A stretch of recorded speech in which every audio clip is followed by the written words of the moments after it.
ಪ್ರೌಢಶಾಲಾ ಮೈದಾನದಲ್ಲಿ ಕರಾಟೆ ಪರೀಕ್ಷೆ ಮತ್ತು ಬೆಲ್ಟ್ ವಿತರಣಾ ಸಮಾರಂಭ.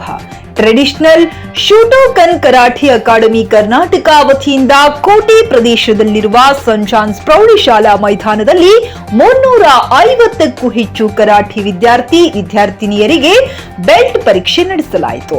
ಈ ವೇಳೆ ಹರಿಶಂಕರ್ ಅವರು ಮಾತನಾಡಿ, ಸರ್ಕಾರಿ ಶಾಲೆಗಳು, ಖಾಸಗಿ ಶಾಲೆಗಳಲ್ಲಿ ಕರಾಟೆ ತರಬೇತುದಾರರನ್ನು ಕಡ್ಡಾಯವಾಗಿ ನೇಮಿಸಬೇಕು. ದೈಹಿಕ ಶಿಕ್ಷಣ ಯಾವ ರೀತಿ ಸಿಗ್ತಾ ಇದೆಯೋ ಆ ರೀತಿ ಕರಾಟೆ ಆತ್ಮರಕ್ಷಣೆ ತರಬೇತಿ ಪ್ರತಿಯೊಬ್ಬ ವಿದ್ಯಾರ್ಥಿನಿಯರಿಗೆ ದೈಹಿಕ, ಮಾನಸಿಕವಾಗಿ ಕರಾಟೆ ತರಬೇತಿ ಬಹಳ ಅತ್ಯವಶ್ಯಕವಾಗಿದೆ ಎಂದು ಹೇಳಿದರು.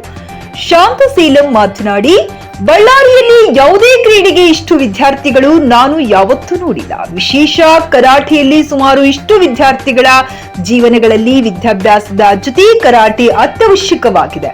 ಇದು ಶಿಸ್ತು, ಸಂಯಮ, ದೈಹಿಕ, ಮಾನಸಿಕವಾಗಿ ಸದೃಢನಾಗಿ ಮಾಡಲು ಬಹಳ ಉಪಯುಕ್ತವಾಗಲಿದೆ ಕರಾಟೆ ಎಂದು ಹೇಳಿದರು. ಹಿರಿಯ ಕರಾಟೆ ತರಬೇತುದಾರರಾದ ಕಟ್ಟೆಸ್ವಾಮಿಯವರು ಮಾತನಾಡಿ, ಕರಾಟೆ ಮಕ್ಕಳಿಗೆ ಕ್ರೀಡಾ ಕ್ಷೇತ್ರದಲ್ಲಿ ಉತ್ತಮವಾದ ಅನುಕೂಲವಾಗಲಿದೆ ಎಂದು ಈ ಕರಾಟೆ ತರಬೇತಿಗೆ ಪ್ರೋತ್ಸಾಹಿಸುತ್ತಿರುವ ಎಲ್ಲ ಪೋಷಕರಿಗೆ ಅಭಿನಂದಿಸಿದರು.